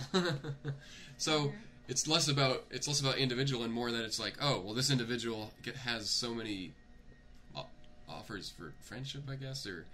Well, I guess it's easier. There's so many ways to spin it. It's like, it's just not about sexism at the end of the day. I mean, it is, but there's just you got to do your own self-care and, like, realize that you're just kind of being douche. Like, yeah. And I don't care what your gender is or I didn't mean who to you're pining after. change it from. Well, no, it's all pretty connected. connected, right? Like, it's your self-esteem, and it's like we all go through these moments in our heads. We have to age and learn, and some people can hide it. Some people learn later in life, and they never have those moments of like being a total d-bag. But it's like you just have to grow and learn and better yourself, and eventually you'll find people that will gravitate towards you because you're happy with yourself. Yep, that's how it usually. And it's hard. Everyone's constantly working on that, but the more you focus on it, the more people will gravitate towards you. It's also hard if you've never been in a relationship before. I mean, if you're young, then of course, but like if you never had that, then you don't know what it feels like, and it's hard. Mm-hmm. You just, if you don't have any other things in your life that you can, kind of live your day-to-day life with. I mean, because I've been single in the band before, but it's like the worst. It's the worst thing to be single and have that public knowledge to a degree, just because it's like it's almost like an invitation, and you want to be like, oh yeah, no, but it's just you feel so much safer when you're in a relationship in a band, and I don't know, at least for Steam-Powered Giraffe, because it feels like, oh, no one has ulterior motives, and that's a good feeling, because I imagine for sexism stuff aside, I imagine most people should know that it's like any relationship that you would have, even if any of us were single in a band at any point, like most relationships are going to spawn from work acquaintances, people that are doing a similar thing, but basically I would say that aren't fans of Steam-Powered Giraffe. For the main reason, it's a conflict of interest. There's a lot of power disadvantage of that. Oh yeah. And but then I even saying that, I'm like, oh, that means we're going to lose some fans, and they're going to try to, because they realize they don't have a chance. But it's just not what it is. It's just what it is. Yeah. I've never dated someone because they knew of me from Steam-Powered Giraffe. It's always been they found out later, and they're like, oh yeah, I think I heard of you guys. Like, it's never, unless someone, and this is like legitimately like, there's been a few times like when I was single that like, oh, they knew who I was, like they were just trying to play me, but it's obvious. But then there's been legitimate people that like, oh yeah, they didn't care, they just knew that. So that's the thing, is that it's just like, I don't know. Well, everyone's different. There's so many different types of fans, and of course we get, look at any celebrity's Instagram or Twitter, and you'll see, some of these actions and pinings, and some people just like that, and they live in their fantasy world, and it doesn't make them ignorant necessarily. Sure. They have a time and a segment in their life where they can live up this fantasy world, and they're aware that it's a fantasy world, but it's okay. It doesn't get in the way of their real life, because they can keep it online. Sure. So like fandom's kind of weird like that. If some people can actually balance their obsessions. Sure. And I don't relate to that too much. Once in a while there's like a game that comes out or an actor I really admire, and I get a little bit like excited, like, gosh, I want to like look up more stuff that they did, but yeah, or you're like, oh, this person looks really pretty or something, like it ends it there, because yeah, once again, pining is easier. So like some people are content to just pine from afar. I don't know. But no, I get the. We don't have time to be super fans of anything, but we all have our little things that we follow and get excited for. It's not always about people. It's just, I don't know. I think respect is, at the end of the day, is what you got to give everyone. And if someone's not giving you respect, then we got a long way to go in society with equality. Yeah. If we're anyone's not anywhere there, and there's no way that there's. Like, as a guy, the only reason I know this stuff exists is because I hear women talk about it and complain, but I'll never understand it, and I don't pretend to. I just listen and see with my own eyes what I can see from my point of view, and then I'm like, oh yes, this does exist. This is a thing. And the more you listen to women, the more you learn about all that. Like, I've learned so much just by being in it now, but also just from female friends and stuff, feeling like they can confide in me more, because I'm one of the girls. It's like, oh gosh, it's like, David's a prime example of a good listener who's, you know, he doesn't have to sacrifice his masculinity just because he's Well, I do talk over progressive. people, but hopefully that's not because I'm trying to not hear what you guys have to say. Obviously, I'm the least informed out of the I three of think us. we all just like to talk. Yeah. I mean, That's not informative of your gender or anything. Sure. Yeah. it's just It's not like you're mansplaining. if more people could be which like is, like, I David and hate. just It's not listen. the most ridiculous term, mansplaining. Isn't it like in the dictionary? Wait, didn't they now or they just something? had that the other? What was what were we watching? Oh, it was Silicon Like, I Valley. get it. They I had a like why joke. it's funny, but like anyone can mansplain. It's not. Mm-hmm. It's not unique to a gender. There was a joke on Silicon Valley. But I'm last probably night. a bad feminist for and saying it was that. and or it was the something. Ehrlich Bachman that he was, Yeah. they were like yes, we know what mansplaining is, and then he cuts the women off. Yeah. He's like, mansplaining is when a man Yeah. explains. That was great. That was a good one. But to be fair, like, I've known plenty of females who talk over people and act like know-it-alls. Like, I know why it's funny, and I know why it's like, oh, men do Yeah. this to women. Like, obviously. I'm But, sure I do that sometimes, especially when it's like with technology. Or but it's something. not because you think women don't know anything. No, That's and I just I'm do it sure with there's everyone. guys out there. I do the same thing. I I'm talk. like, no, of I course we interrupt- have to turn the microphone on first. What I are interrupt you? you when I'm talking about things. Like, it's like, I get it. I get that there's a subfaction of men who do that to women because they're women, but it's Yeah. not like anyone can mansplain. Yeah, I think it's just because it all stems from if you take away genders, it's all no one likes to be talked down to. I just, Yeah. I just want to know Yeah. these men who have these deep-seated hatred for women, like, they make me so mad, they're so dumb and stupid, and it just boils my blood thinking about these Yeah. women, like, talking about stuff they don't know. And it's like, so, be gay? like, Yeah. like, seriously? Like, solve like, most of there's, your problems. like, yeah. I mean, I've never... Because if you Are there gay men out there that are like, God, not only am I disgusted by having relations with a woman, but I hate women. no, it's not that at all. Is there? I don't think so. No one, because this is what it's about. It's that if I imagine that kind of man wants women to be an object, that woman is there, and I've had You know, they roommates make that were like they this, make real like, dolls. Those are a thing. So you Yeah. know, they make Never real mind. dolls. I don't want to. Yeah. Let's not. If you want, yeah, there you go. There's body pillows and stuff. With I all think your favorite the anime main characters thing on it. is that women are people, just like men. Yeah. And it's so hard to convey that because society is. You're thinking with your genitals rather than. And I mean, it's media is tough. Like, if you're not on the outskirts of what society is like, and I feel like maybe that's a benefit to maybe our upbringing a little bit. But as far as me being a man, I feel like I avoided anything that was going to make me be a person like that, just because I was a shy person, and I did have female friends growing up, to a degree. And I've had relationships, and they've lasted a long time, so I feel like I'm, like, how old we are, 30, whatever, like, it's a thing, it's definitely a learned thing, even if you aren't that type of person right out of the womb, which I don't think anyone is. Right. But, so if you're a young person, and you're on the internet, of course, I feel like that's where that stems from. Well, and the minute that person gets into a relationship with a person who isn't submissive to, because when I look at like failed marriages, and I'm like, my wife, I have to go check this, I have to say this, she doesn't want this. Like, okay, I get it, it's a standard marriage, but for the most part, people who are generally happy in their relationships, it's because it's equal, and you feel inequality and sexism is a learned trait, just like any ism, really. I mean, it can be the other way too, where it's inequality in the woman's, but but them being a woman is not the reason why it's ever.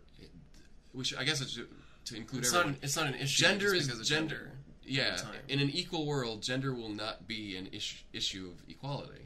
But that's I don't know. I always have a feeling. I mean, just if you do hate women, just be it's going to take a long time for us to be even equals. So that's how I feel about it. It's like what.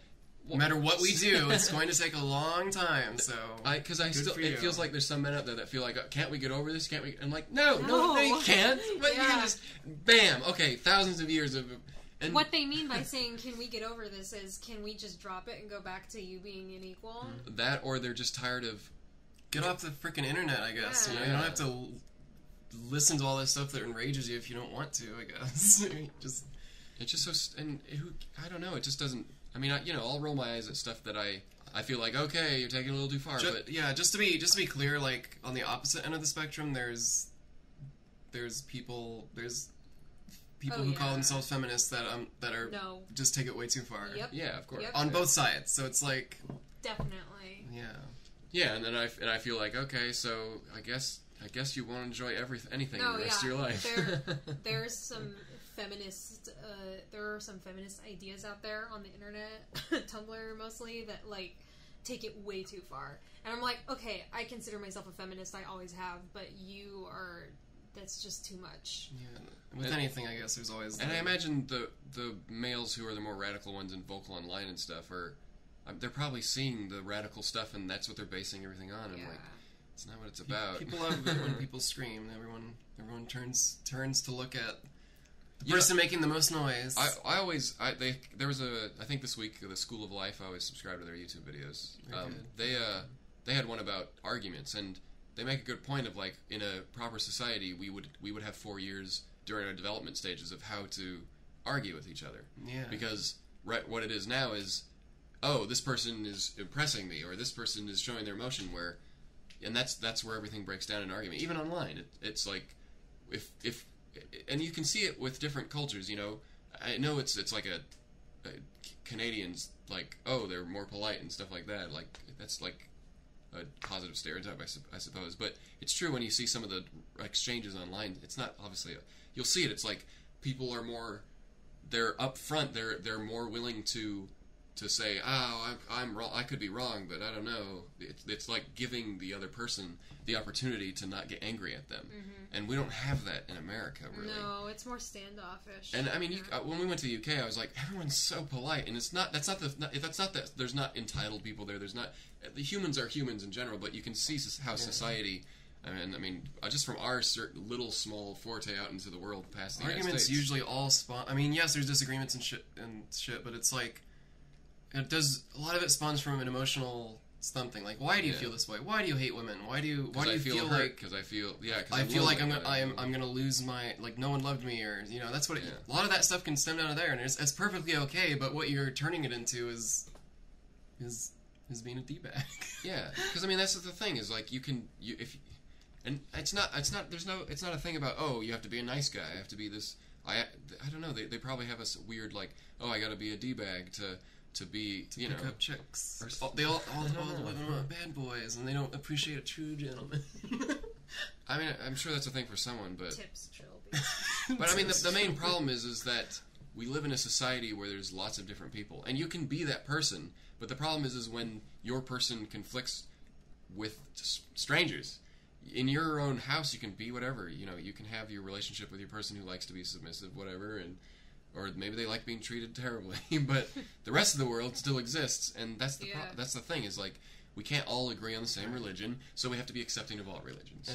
And there is such a thing as bros and the women they date, and that get along just fine. Yeah. And they're not the type of people you probably want to hang around. Just because there's a pretty woman with a bro doesn't mean that she's trapped in a relationship. It just means that she's probably a different person entirely from you. Yeah. You just can't relate to her, probably. Yep. But yeah, I don't know. I just hope there's some guy with a trilby like listening to this podcast nodding, and he busts out the door and starts running to change his life. I don't know. I hope that happens. He's damn it! I already have the joke in my head, but I haven't said it yet. But then it turns out that he's actually just going to the store for more chicken nuggets. I mean, chicken nuggets are good. Wait, what's the thing on Reddit? Chicken. The chicken chips at Taco Bell? No, they have that's a new neckbeard. I subscribe to the Reddit neckbeard. Okay, well, just be careful with that series of words, because it's one of those ones that's nuggets very close to. Yeah, no, I get it. Nuggets. Yes, give me my nuggies. Nuggies, that's what it is. Yeah. or you know what I like? This one's kind of old, but I like re.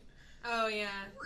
I check Tumblr in action a lot, so I see that one a lot. I mean, it's. I've never met one of those people, but I know they exist. But it's funny because why is it funny? Let's break. It's not. It's funny because it's an onomatopoeia. That's what it is. Well, that, but also the whole neckbeard thing. It's funny because we're talking about neckbeard. It's because it's the extreme of what we don't want to see in someone, and it's funny because it's like, boy, like of course that person is still a person. It's not like the people that you look at and make fun of are actual people. It's the idea that someone could be so out of touch with the world that. You know what I mean? That's why it's funny. Yeah. It won't be funny when there's always some truth fine. in stereotypes. Like there's some truth in that we're probably little hipsters or something. Yeah, I don't know. It's just or that we're know-it-alls or something. But I think most of our we're lucky ourselves that because of our band we were able to. I feel like one thing, we live in California, so we're a little more have the progressive mindset of equality, I guess. We're just a little better out here. Yeah, right. It's because our weather's so nice. We don't sit around sweating all the time, and we can use that extra power to use in our brains or something. Yep. No, I don't know. But we were brought up without religion, so nothing was forced on us. So we're kind of just be able to see, and also we're a little privileged. We're white, and I grew up as a male, so also more privileged. And we were middle class, also privileged. Yeah, we had an abusive childhood and stuff. So that's the only negative thing. But for the most part, we had a decent upbringing, other than our the issues that we had as a child. But everyone else could inherit a whole different story that could alter their behavior. And but with the band we've been able to travel, and for me we've seen so many people. And we see trends of young people growing up, and we can see some of the. I don't know if we'll be able to step up with it because I feel the older you get, the less. It's harder to keep up. Because you're getting farther and farther away from the crowd that you were when you started. Yeah, I mean, even I'm getting that now. I'm 28. Like fidget spinners, I don't know. I mean, as the years go by, the totally less rad. Yeah, you're on Twitch. I go on Twitch and I'm totally like, rad, what? Dudes. Why do you want to watch me play video games? Ever since joining the band and seeing a lot of other people, across the country and the world, I identify and connect with younger people in their late teens less and less as the years go on. I mean, that's just even how their it goes early with anyone. 20s. Even some people I've met in their early 20s I can't relate to anymore. It's starting to get so there, hard because we were going through things that, when I look back, I'm like, boy, if only I could be that. I would never want to be that age again, just because. And it's less about where you are in your lot in life at that point. Just it's your developing brain. There's obviously people can mature at different areas, and there's so many different aspects of maturity. But we were in our young 20s, and our brains were different, and now we're getting older. So it's like, it starts changing. It's like you see people that went through the kind of similar stuff that you went through, and I guess it's just because they're the same age that because they're all kind of going similar age as you were. There's just similarities. There's similarities, yeah. You know what I mean? It's hard to connect with what's the new and now, and what right. Everyone's different, but are going through. But to be fair, the easiest thing is if you're a teenager or you're in your young 20s, growing up sucks. Those ages suck. They do. Yeah. It's not that your problems aren't problems. It's that you have to trust your elders when everyone goes through that. Life feels sucky when you're that age, and the stuff that kids have to go through, what stuff we had to go through when we were kids was worse than the generation before that. I mean, you could say the depression and stuff, but there's things that children have to deal with now, and I'm saying children as in people in their teens, that no one else in the history of world has had to deal with. I'm not going to say it's worse than the Great Depression or World War II or something, but it's just it's still a tough thing to go through, what we're... Right. The things growing up sucks. Yeah. Growing up really sucks. I mean, we're still growing up. We'll continue to grow up. Yeah, I always refer to myself, anything up to the age of 19, any age with teen in it, I still consider a kid. I'll refer to 19-year-olds as kids, because I look back on myself when I was 19, and I do consider myself a kid at that age. How many times? I am not who I was today, as I was even 21. Even when I was 21, even 5 years ago, I was a completely different person at 21. You think you're an adult, but you're not yet. Everything up until 29, I just cringe. Yeah. I thinking back, and then next year I'll be when I was 30, I was so dumb. Yeah. But yeah, it gets easier to live with yourself the older you get, I think. Have you ever had that moment where, like, laying in bed and you just start thinking about old memories and you're like, gosh, Yeah, so every cringy, night. so freaking Or cringy. in Like, the shower, how it's could I? like, that when I was embarrassed in elementary school, like, that stuff comes back all the time. You just, you know.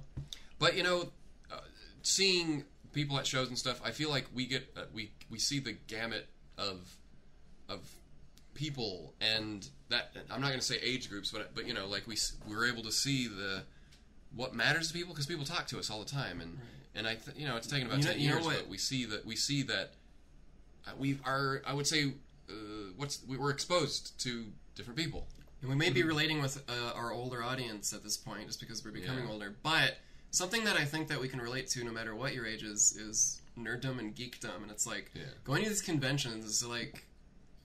Your age kind of doesn't matter. Yeah. To an extent. I mean, depending on the situation, but people's passions for these projects, whether it be Steam-Powered Giraffe or some anime or movie or superhero, like, it's like, that's universal, and I think, like, I don't know. That's why we can even remotely connect with any kids or anything, is because we play with our imaginations, and... Yeah. And that's fun, and everyone can do that. The older we get, the least appealing we're going to get to little kids, I would imagine. I don't know. I just got a fan letter that said, thank you, I Isabella. I enjoyed your book. It'll never be the same as our first, a few years ago with the zoo, even though it's only like 6 years, or I don't know, ago, just because that was 6 years ago. Well, if, the act will still resonate with we'll find a different audience. You yourself, the person behind the act and the character will, is going to become more and more distant, because there's always going to be 14-year-old fans, but you keep getting older. I look at the stuff that I like when I was of like, I'm getting further and further away from these people I can't connect to. Well, I mean, I get that with it even happens with people like that grow up at the same time. Like, I remember I look at other quasi celebrities. Like Amanda Palmer. Like, I was following her in college like all the time, but she was closer to me then than she is now. Where now she's married to Neil Gaiman and having a kid, and I just can't relate to any of that, so I don't really follow her anymore, and I don't really care to follow the music and stuff, just because it's so not me, and I'm not in that, and at the time when she was going through her, college stuff to not dropping out, and then starting Dresden Dolls and stuff, like, I was there at a time when I was trying in college and stuff, and it resonated with me, but it's hard to connect with. And that's what I feel like with us. Like,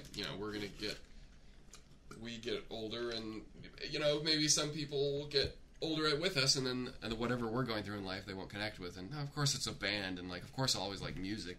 But, I don't follow Amanda Palmer, I always look at older people now. And I guess that's just how it always is, even if they get older themselves. You start looking... I don't know. Yeah, I mean, we're kind of past the glory years a little bit. I mean, I guess the 30s are supposed to be like the best, they say. Like the next 10 years are supposed to be awesome. Sure. And then after that, you get into something else. But I think, like, I'm like starting to look at like 40 or 50-year-olds, and I'm like, that I'm admiring, just because, I don't know, there's a lot of wisdom that comes with age, and like they've found, so a lot of them have found like happiness and stuff because they got through it. They lived, and they can tell the story. And because we started a company at like the worst age to do it. Like, we should be starting Steam-Powered Giraffe now. But we had to start it because legally we did. But like, I feel like but once again, like, we did get all that experience, so we've had that, and there's no way around that in life. It was fun. Through the turmoils. It was hard. Some of it was embarrassing, but we jump started it and did well, and we learned a lot. Sure. Do we have any other questions? Yeah, I guess we're gonna get sidetracked. We're about an hour and a half on feminism right now. We had a few more. Let's see. You've probably answered this one before. I don't know if you want to touch on it again. How long does it normally take to rearrange the songs when a new member comes in? I guess because Zero is new. It took about 3 or 4 months, right? Yeah, I mean, for one set, like, it really depends on what they know. Brian is a singer first and foremost, so harmonies and stuff was the easy part. It depends on who the new member is. Yeah, I mean, when Sam came in, he had already been drumming for the band, and he played bass on a few songs when we did the zoo, so he knew the general idea of the group. So, Yeah. and we turned him around into a robot within a month. But to be fair, I think his first show was a little rougher than, say, what Brian had, because Brian, we had preparation. Yeah. With Sam, we didn't have preparation. I mean, we knew it was coming, but it's like we couldn't. There was no. We went from the zoo to our first gig, and we were like, we don't have time. Yeah. We had a month, and so here we were able to plan it, and because Sam was, helped us out. He was like, it's like, I don't want to leave you guys courses. high and dry. Like, I will stay until you find a new member. Mm-hmm. And we're like, well, thank you. And he stayed, and then we did, and he's like, and that's how it worked. That's how it worked. The other one was, well, we had to kick someone out of the group, and it was there's only so much you can it plan happened with a lot that. faster. You never plan to kick someone out of the group. Yeah. That's the problem. Yeah. So. But with Sam, he wanted to go and pursue his own stuff, and so he didn't want to leave us high and dry. Yeah. So it takes a little. We've only obviously had that happen once or twice now. It really just depends on the situation, the environment, the new member, and what their talents are. Yeah, Brian what had to they learn need how to play bass. He's never played bass before, but he was musically inclined with piano, and then he also musical theater, so it came naturally. So so it took a little while, and he knew of our songs, but he could pick up on the harmonies, but the instrumentation and stuff. I mean, it took a lot of rehearsing. Yeah, a few months. And we're still rehearsing. Of course. Now that we're rehearsing the show, and we're also he's getting better at doing the show. And to be fair, he hasn't even done it that often, just because we don't have too many shows in the beginning of the year, and now it's halfway through the year. Yeah. That's where the summer shows start, and that's where the bulk of our For live shows are. So we're going to get better with those shows, but we're also adding new stuff. So it's kind of a weird thing with the band. We keep the band fresh, but then also the newest member has it the hardest because they're still getting good at the old stuff while we're giving them new things. Brian's a trooper. Yeah. I hope he still hasn't had like a proper show. I think He's had the Escondido one, and he's had the one we those were good. Those were good. Yeah. He just needs more. He feels like he deserves to be seen more because he's such a great guy. I mean, it just is what it is. It'll Like last there. year, we did Wild West Con, but we don't have too many shows. It's really at the beginning just of the year. circumstance and the way things worked out last year that we had a lot of spring shows that were kind of one-off. Oh, we did the Renaissance Fair, So- so he's getting there. And once by the end of this year, like he'll be. I'm pretty sure people. Then enough people see him in the UK for YomaCon if that is seen through. Anime Midwest, our other Comic-Con show, Lockport. We're probably going to have another. December show in Bakersfield. There's also a potential one up in next to Bakersfield. I can't remember what it's called. Barstow. Yeah, so we'll definitely have some. Anything past Lockport has not been confirmed yet. There's some but exciting prospects. We're crossing. And then our hopefully fingers. by next year, he'll become a staple of the. Because right now it still feels like no one's really seen him, and we do have a few live. It's going to take 1 year long circuit to get it. I mean, out there. the slowest thing was Sam becoming a robot. It just felt like we could never perform enough when we finally did have him. I mean, it took like a year or two before people even got to see him. Yeah. Like, he had a long because we didn't have as much visibility back then. Yeah. Like you could just it was just pictures. Yeah, our fan base is a lot bigger than it is now than it was back then. I mean, the only thing that's changed is our presence on Tumblr is gone, but everywhere else our numbers are up. I've got a few questions about favorite songs and stuff. This one, it's the 50th anniversary of Sgt. Pepper. As a Beatles fan, what are your favorite songs and why? I picked that one because I'm a Beatles fan, and it's really hard for me to pick a favorite because From that album. I think they just mean in general. The whole album is I don't know. great. So from Sgt. Pepper, I mean, A Day in the Life is just you can't. And I mean, you have wrong. to wait for the whole album to get It's just through. mind blowing. But as far as just Beatles in general, I have way too many favorites. But one that I kind of always go back to, and I could probably listen to on repeat forever, is Nowhere Man from Rubber Soul. If I had to pick a favorite Beatles song, that might be it. There's not too many Beatles songs that I don't like. Yeah, I mean they're all good. I mean, if I just to say one, I guess I'm kind of feeling "Happiness Is a Warm Gun" as of late. I don't know. You know what cover is really good, if it counts as a cover, is the version from the Across the Universe movie. Yeah, he did a really good That's job. That's a really good version of that song. He has a nice voice for that one. Yeah. Who did that one? Joe Anderson, I think is the I know actor's name. Salma Hayek was all the nurses in the Salma background. Hayek, So, and I think the actor's name is Joe Anderson, but that was one of my favorite versions from the soundtrack. Eddie Izzard doing Mr. Kite or whatever. Yeah, he was doing that movie was all right. Now thinking back on The it, soundtrack was really good. I think it could have been wackier. Like, Yeah. because Beatles, like, It was, the visuals would have It been. definitely was. I like the wackier stuff. I didn't like them walking around college singing songs. It I was like, okay, what is Julie this? Taymor. Yeah. And the big, like, paper mache looking props were Oh, very yeah. Lion King. Lion King. Like, she's the director of the Lion King stage. I did. play. I actually liked. I don't know what that character, whoever it was. That whole sequence with Happiness is a Warm Gun and She's So Heavy and everything, like, Yeah. that had, like, the best trippy visuals. Oh, yeah. Yeah. She's So Statue of Heavy. Liberty. Yeah, it was fun watching how they interpreted or how they wanted to spin the meanings of the songs in the That was a movie. good one. He has such a nice, Yeah. rough voice, too. Just The Uncle Sam painting. oh, yeah. Singing I Want You, and he's, He, like, like, reaching out to grab him. Like, that was some really great stuff. Anyway. I like surrealists. I saw that movie quite a lot when it came out. It's a good one. It's fun. It came out, I think it came out the same summer that Love started in Vegas. Really? And the Beatles Cirque du Soleil show. And I remember 2007, I think. I just remember at the time I subscribed to Entertainment Weekly, and there was this whole, like, Summer of Love,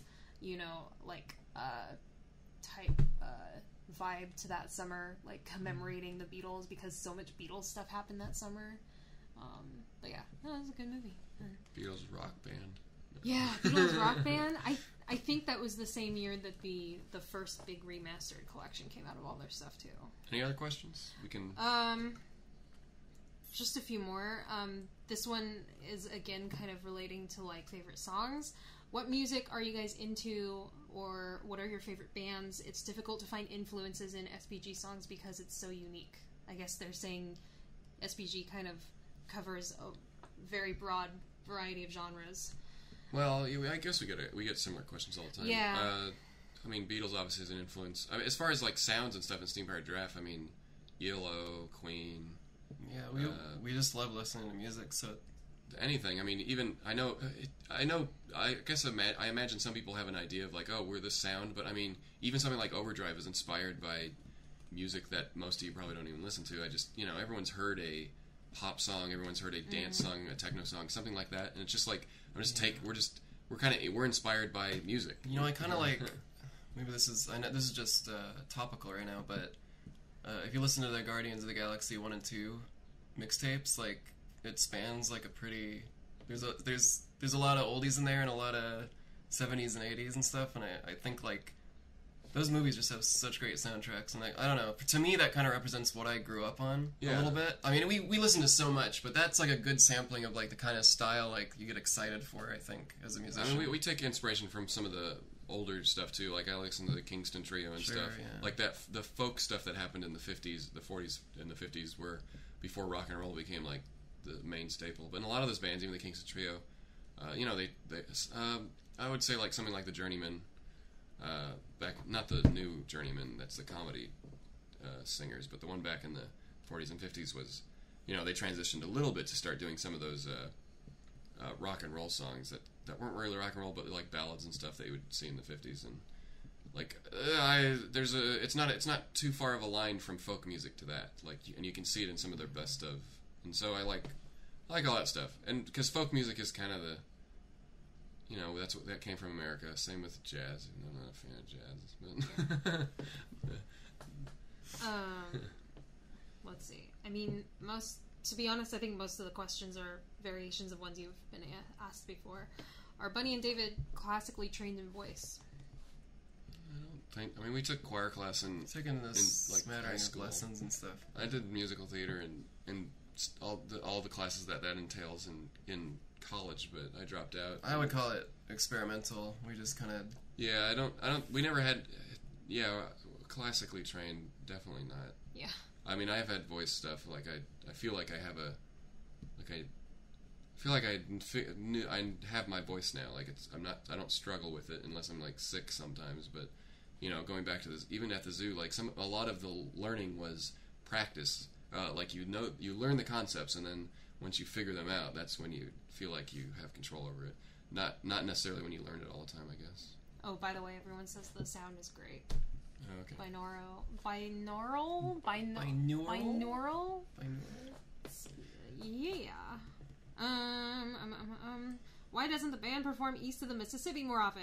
Well, it's not really up to us. If you hire us, we'll be out there. Like, just touching on that, because people are constantly asking, why don't you come here? Why don't you come there? It's not like we have a map and we're picking and choosing where to go. No. We need to know that there's interest where we're going, and we need someone from that location to reach out to us and tell us we want you. But we don't usually put on shows ourselves, and it's just too much logistically for us. We usually always have. We've been talking put on a New York show for a while, but it's just difficult when you can't see the theater. You don't have anyone over there. Basically, so usually the way it goes is either a theater will contact us directly to put on a show because they want to put on the show with us. We've seen some theaters do that, or there'll be a producer of some sort who. And that's the thing is you need someone to do the legwork, because we can do the legwork for our shows here, but it's a little tougher to do. Yeah, when you're talking about somewhere across the country, it's kind of hard to do that all yourself. And I mean, of course we could do that, but I mean we're small. Like we just have to keep saying that we're bigger than when we started, but we're still we still have to keep we're living within our means. Reiterating constantly that the internet makes things look a lot bigger than they are. Yeah, it's just like not financially putting on shows is expensive, and it's not always about investors. Like, I'll pay money. Like, it's great. We can't pick and choose. Like I mean, you can ask your local theaters. That's actually happened sometimes. There's a theater in close to Seattle that has us back, and they just drum up the money, make sure they sell tickets, and have us out there. Yeah, and some theaters will do that, and sometimes they don't. I mean, it just really depends on that. But it happens. But usually, we don't really submit ourselves for anything. No, never have. Every once in a while, I think we'll send out like something to someone, but it's just. I think the most that we've vied for a show for was Akon, and that was just because we were asked to sell ourselves for that year, and we were like, well, you're an anime convention, we're a steampunk band, and we have an anime song an anime inspired song that we sing. I put together an electronic press kit for.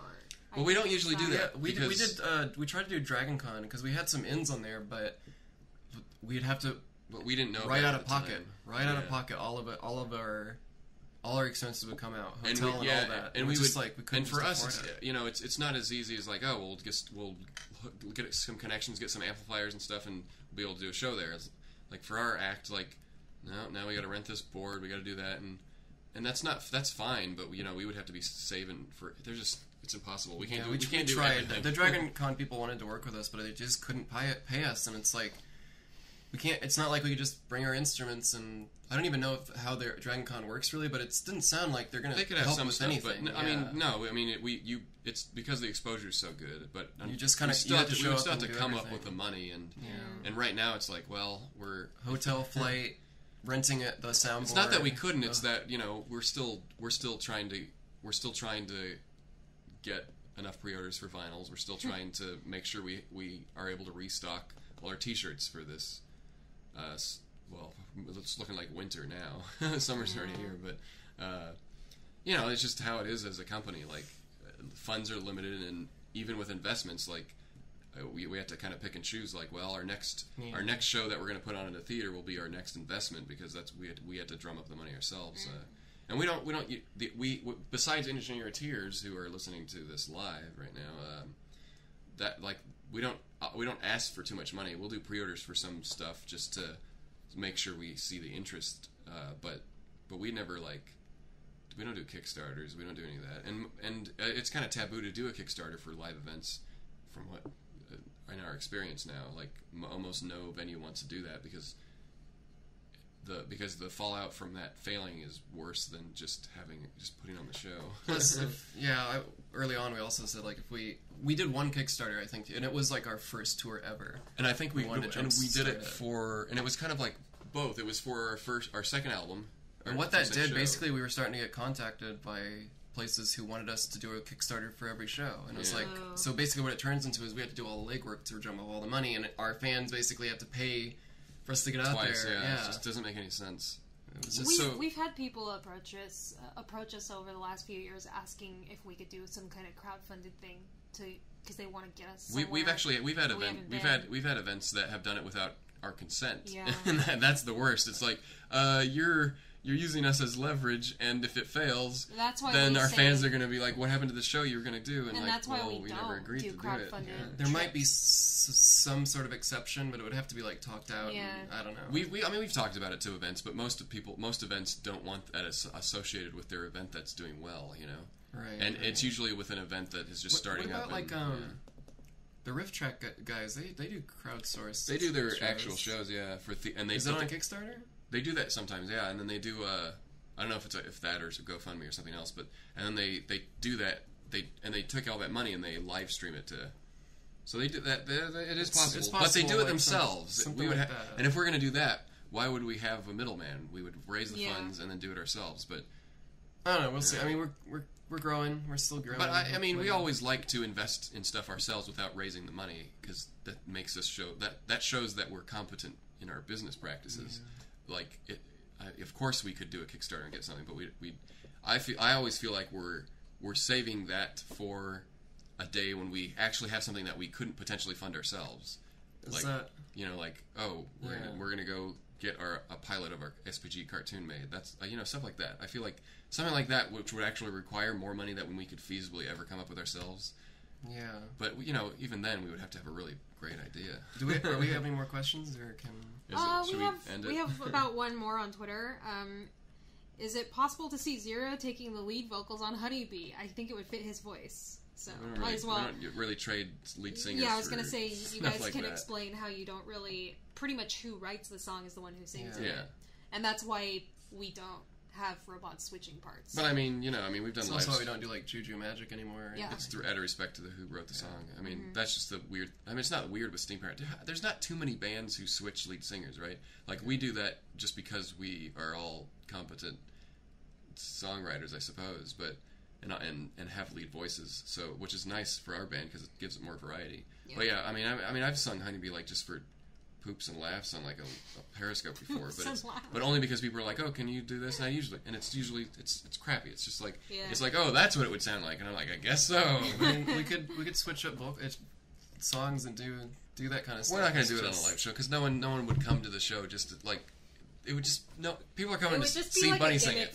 We could do a lot of things, Like I'm sure Brian would sound amazing singing Honeybee. Yeah. But it's like, where is the time and the place to do that? Like, it would be on a live stream probably. It would be like, a live stream, it would be like a gimmick thing. But if we did it for a show, it'd be like, well, some people would want to hear would want to hear the regular version. I mean, I think people have been requesting like Brian take over a lot of my songs or. Like Suspender Man and stuff. I think it's Suspender Man because, I thought they meant they just wanted to hear him play the Suspender Man voice part that you which did. Makes sense. I mean, but then I guess then people were like, "No, I want to hear him sing it," and I was like, "That doesn't make sense, though." Like, I don't know.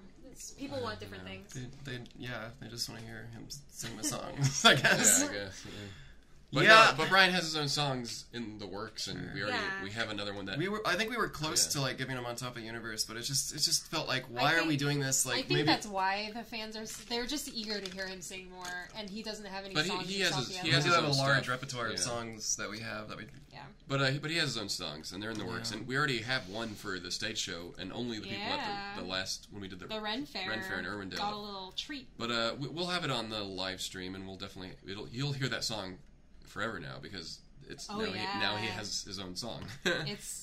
And more in the works. So I think that will because no one said that when Sam joined. I think it's just because we don't have when Sam did his first month, we at least had one song for him. Mm-hmm. With Brian, it took a while. Yeah, we didn't have one because. Well, there was a lot of other stuff to do. Yeah, we had to fill in. Sam already knew a few of the songs himself when we started. Brian had to learn all of them. Mm-hmm. Yeah. Anyways, is that a good place to end? Yeah, we started a little early. Is there anything else? I wanted to say, last week we did a kind of a test of a live Twitch stream It had David and me in it, and my friend Locke. It went all right. Some audio things I'll have to fix for the next time, but it seemed to go pretty well. So I'm working on editing a highlight reel for that. It'll be up sometime in the next couple weeks. I'm gonna do another one on Wednesday, I think at 1 p.m. Just see if I can. That's a good time. You can check out my Twitch, twitch.tv/BunnyBennett. I can't stream on YouTube, otherwise it would be perfect content for that. But because I'm an affiliate with Twitch now, there's rules in that. But I will be putting it up on. Yeah, you can actually.